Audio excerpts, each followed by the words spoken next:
Mesdames, Messieurs, bonjour. Tu te mets là? J'ai le plaisir, l'énorme plaisir d'accueillir en visite le président du Conseil européen, mon ami Herman Van Rompuy.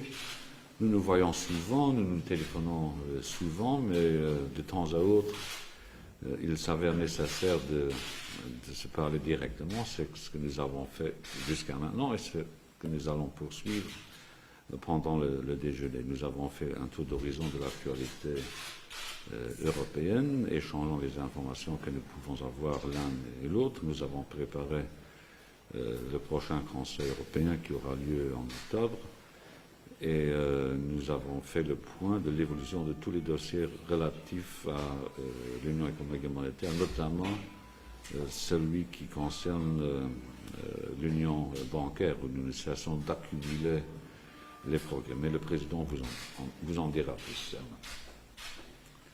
Merci. Je viens à Luxembourg pour voir mon ami depuis longtemps, le Premier ministre Jean-Claude Juncker, et faire un discours pour la Cour des comptes, le 35e anniversaire de leur fondation. On a discuté, comme vient de dire le Premier ministre, de l'agenda du Conseil européen d'octobre et de décembre. Pour octobre, on aura une discussion sur l'état d'avancement de l'union bancaire, notamment sur la résolution de crise, mais on achèvera le travail sur l'union bancaire et la résolution de crise en décembre. On discutera aussi en octobre c'est une première discussion sur le contenu des contrats que peuvent établir les institutions européennes et les États membres sur des réformes structurelles. Mais on discutera aussi sur la compétitivité de l'économie européenne, entre autres sur l'agenda numérique, le Digital Agenda, sur l'innovation, et en décembre sur la politique industrielle en relation avec la défense. Donc on a un grand programme pour octobre, un grand programme pour décembre. Je compte comme toujours sur le soutien du Premier ministre luxembourgeois.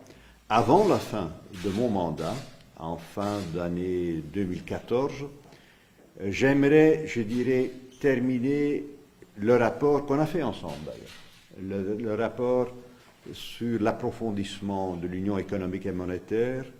Il y a dans l'union bancaire, comme je viens de dire, la résolution de crise, après avoir mis sur pied la surveillance bancaire communautaire européenne, on met en application l'union budgétaire et on va parachever l'union économique avec l'idée, entre autres, des contrats en promotion ou en encourageant les réformes structurelles.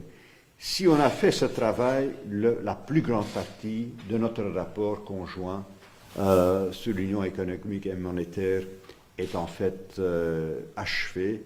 Et bon, c'est à mon successeur de lancer quelques autres idées. Mais en tout cas, ce qu'on aura fait sur le plan institutionnel, sur le plan de la gouvernance, c'est une révolution comparée à ce qu'on avait dans la période avant la crise. Donc on a eu un échange de vues comme toujours fructueux. Il y a non seulement convergence, mais identité de vue, et qu'on continue la discussion sur pas mal de problèmes lors du déjeuner, et je lui donnerai un aperçu en détail du G20 à Saint-Pétersbourg, et sur le volet de la politique économique, et sur le volet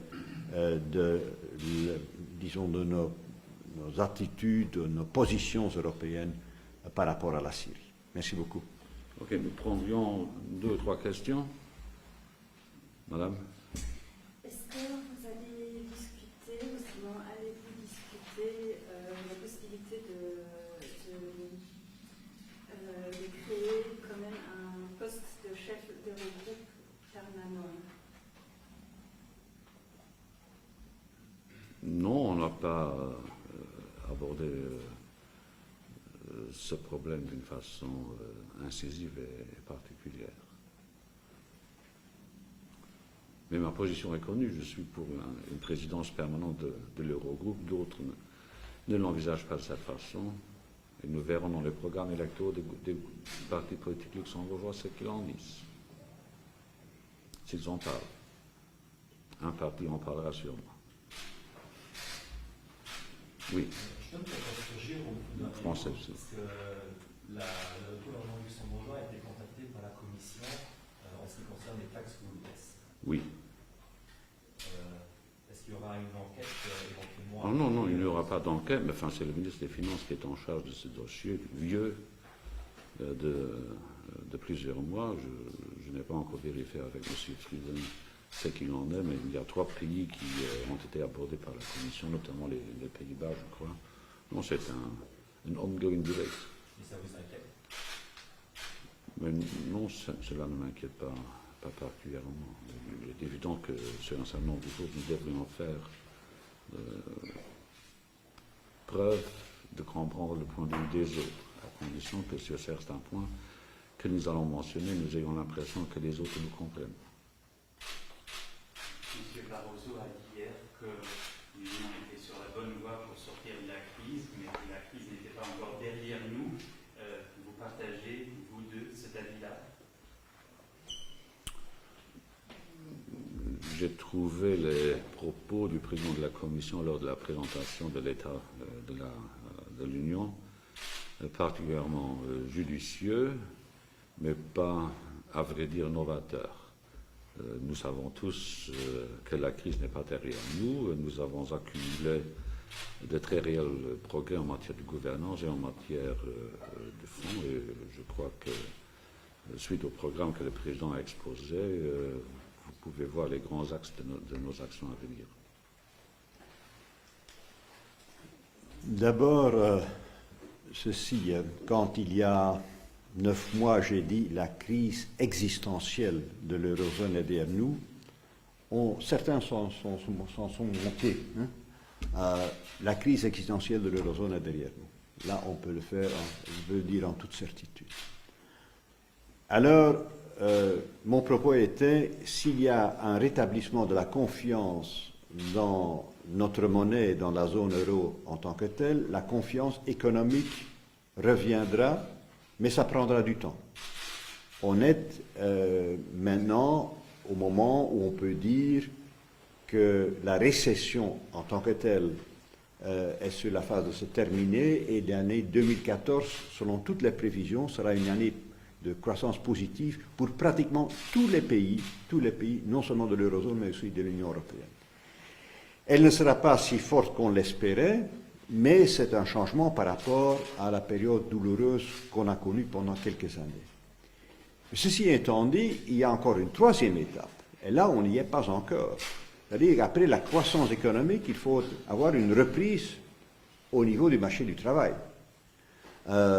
Et donc là, ce sera pour plus tard, mais le plus important, c'est qu'il y ait une perspective, et ça nous manquait durement, qu'il y ait une perspective, que tout le travail qu'on a fait pendant des années a eu des effets et sur le plan monétaire, des raisons que j'ai évoquées, et sur le plan économique. Bien sûr, on doit veiller à ce que cette lumière dans le tunnel reste, parce que selon pas mal de gens, ça reste toujours fragile. Mais je tiens à souligner qu'on ne doit pas s'excuser parce qu'il y a une bonne nouvelle.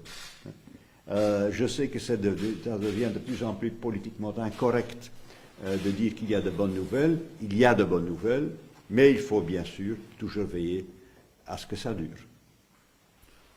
J'ajouterais peut-être, sous forme d'évidence, un constat.